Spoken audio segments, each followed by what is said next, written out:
तो कोई भी नागपंचमी के दिन नाग देवता को दूध चढ़ाता है, उसके परिवार को कभी भी सर्प से कोई हानि नहीं होती।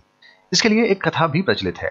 मान्यता है कि जो कोई भी इस कथा को पूरा सुनता है उसे इतना फल मिलता है कि पूजा किए बगैर भी उसके परिवार को कभी भी सर्प से कोई हानि नहीं होती।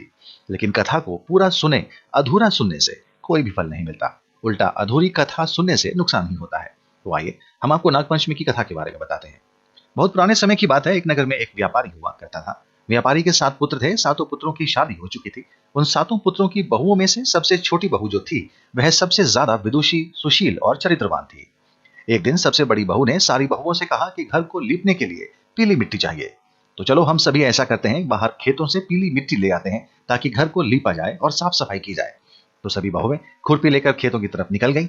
सभी बहुएं जब एक पेड़ के नीचे से मिट्टी निकाल रही थी तभी एक सांप निकला। तो बड़ी बहू ने उस सांप को खुरपी से मारना चाहा, लेकिन छोटी बहू ने ऐसा करने से मना कर दिया। छोटी बहू ने कहा कि यह सर्प निरपराध है, इसने कुछ नहीं किया। यह सुनकर बड़ी बहू छोटी बहू पर नाराज हो गई। फिर भी छोटी बहू की जिद करने पर किसी ने भी सांप को नहीं मारा। तभी छोटी बहू ने उस सांप से कहा कि आप यहीं इंतजार करो, मैं घर से दूध लेकर आती हूँ। ऐसा कहकर सारी बहुएं चली गई। घर जाते ही छोटी बहू घर के कामों में इतना उलझ गई कि उसे याद ही नहीं रहा कि उसने सांप को रुकने के लिए कहा है। फिर छोटी बहू अगले दिन दूध लेकर भागते भागते सांप के पास आई तो उसने देखा कि सांप वहीं इंतजार कर रहा है। छोटी बहू ने सांप को दूध देते हुए माफी मांगी। तभी सांप ने कहा कि कल तुमने मेरी जान बचाई है, इसी वजह से मैं तुम्हें अपनी बहन मानता हूं। नहीं तो झूठ बोलने के लिए मैं तुम्हें अभी डस लेता, क्योंकि तुमने कल कहा था कि मैं अभी दूध लेकर आती हूं लेकिन नहीं आई। मैं तुम्हें अपनी बहन मानता हूं, इसी वजह से मैं तुम्हें छोड़ रहा हूं। उसके बाद उसी दिन से छोटी बहू भी उस सांप को अपना भाई मानने लगी और फिर सांप को दूध पिला दिया। उसके बाद सांप और छोटी बहू अपने अपने घर चले गए। लेकिन कुछ दिनों बाद सांप इंसान का रूप लेकर छोटी बहू के ससुराल पहुंचा और इंसान रूपी सांप ने कहा कि मैं छोटी बहू का भाई हूं और उसे लेने आया हूं। यह सुनकर सबको बड़ा आश्चर्य हुआ कि छोटी बहू के मायके में कोई है नहीं, तो फिर यह कौन सा भाई है। तभी सर्प ने कहा कि मैं छोटी बहू का दूध का भाई हूं और बचपन से ही मैं बाहर रहता था, लेकिन अब छोटी बहू को लेने आया हूं।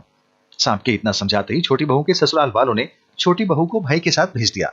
फिर रास्ते में सांप ने छोटी बहू को बताया कि मैं वही सांप हूं जिसको तुमने दूध पिलाया था और मैं तुम्हारा भाई हूं, डरना नहीं। मैं अभी इंसान रूप में हूं।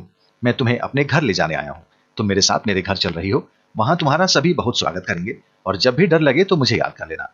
इस तरह से सांप छोटी बहू को अपने घर ले गया। छोटी बहू ने देखा कि सांप का घर बहुत ही विशाल और बड़ा है।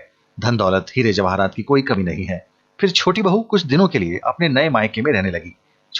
छोटी बहू जब शाम को मंदिर के पास दिया जलाती थी तो वह भूलवश नाग देवता के मस्तक पर ही दिया रख देती थी, जिससे नाग देवता का सिर जल जाता था। एक दिन, 2 दिन नाग देवता ने बर्दाश्त कर लिया, लेकिन तीसरे दिन भी छोटी बहू ने वही किया तो नाग देवता बहुत क्रोधित हुए और नाग देवता ने नागिन से जाकर कहा कि यह जो हमारे घर आई है यह रोज शाम को मेरे माथे पर जलता दिया रख देती है, जिससे मेरा मस्तक जल गया है। तो मैंने सोचा कि मैं आज रात इसको डस लूंगा। तो नागिन ने नाग देवता को समझाया कि आपको ऐसा नहीं करना चाहिए, क्योंकि यह हमारे घर मेहमान बनकर आई है और जब यह अपने घर जाएगी तो आप इसे डस लेना। लेकिन अभी आप ऐसा मत करना, क्योंकि अभी यह एक बेटी के रूप में हमारे घर आई है और इसने हमारे बेटे की जान बचाई है। नागिन के समझाने पर नाग देवता मान गए और छोटी बहू को नहीं डसा। फिर कुछ दिनों बाद बहुत सारे हीरे जवाहरात देकर छोटी बहू को उसके ससुराल के लिए विदा किया गया। घर जाकर छोटी बहू ने देखा कि उनको हीरे का एक ऐसा हार मिला है जो बहुत ही ज्यादा सुंदर है। तभी उसकी चर्चा दूर दूर तक फैल गई कि छोटी बहू को उसके मायके से एक अद्भुत हीरे का हार मिला है। इस बात की खबर उस देश की रानी को भी लगी। रानी को वो हार लेने की इच्छा हुई और रानी ने राजा से जिद की कि उन्हें वो हार चाहिए। तभी राजा ने अपने मंत्री को आज्ञा दी कि व्यापारी के यहां से वो हार लाया जाए और मंत्री व्यापारी के यहां से जबरदस्ती वह हार लेकर चला गया। व्यापारी ने भी राजा के डर से वह हार मंत्री को दे दिया। ये सब देखते ही छोटी बहू ने फिर अपने भाई को याद किया तो भाई आ गया। छोटी बहू ने कहा कि भाई कुछ ऐसा करो कि रानी जब वह हार पहने तो वह हार नहीं सांप बन जाए और जब मेरे पास आए तो वह फिर से हार हो जाए। छोटी बहू के भाई ने ऐसा ही किया। जब रानी ने हार पहना तो वह सांप हो गया और रानी ने डर के मारे वह हार फेंक दिया और व्यापारी को लौटा दिया। छोटी बहू अपने भाई पर बहुत खुश हुई। इधर नाग देवता भी छोटी बहू को डसने के लिए आने वाले थे, लेकिन नागिन नाग देवता को आजकल आजकल करके रोक रही थी। फिर नाग देवता ने एक दिन निश्चय कर लिया कि आज तो मैं छोटी बहू के ससुराल जाकर उसे डसकर ही रहूंगा। और उसी दिन सावन के शुक्ल पक्ष की पंचमी तिथि थी। जब नाग देवता छोटी बहू के घर पहुंचे तो उन्होंने देखा कि छोटी बहू पूजा कर रही है और नाग देवता के सामने कच्चा दूध चढ़ा रही थी। यह देखकर नाग देवता प्रसन्न हुए और उन्होंने सोचा कि छोटी बहू मेरी ही पूजा कर रही है और वैसे भी इसने मेरे बेटे की जान भी बचाई है और जो इसने मेरे सर को जलाया है वह इसने भूलवश किया है। तभी नाग देवता ने सोचा कि मुझे इसे नहीं डसना चाहिए, क्योंकि छोटी बहू उस दिन नाग पंचमी का व्रत रख रही थी।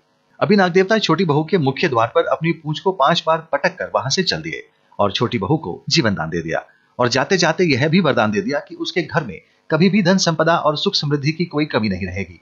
यह कहकर नाग देवता वहां से चले गए। क्योंकि उस दिन सावन की शुक्ल पक्ष की पंचमी तिथि थी, तभी से नाग पंचमी का त्योहार मनाया जाता है।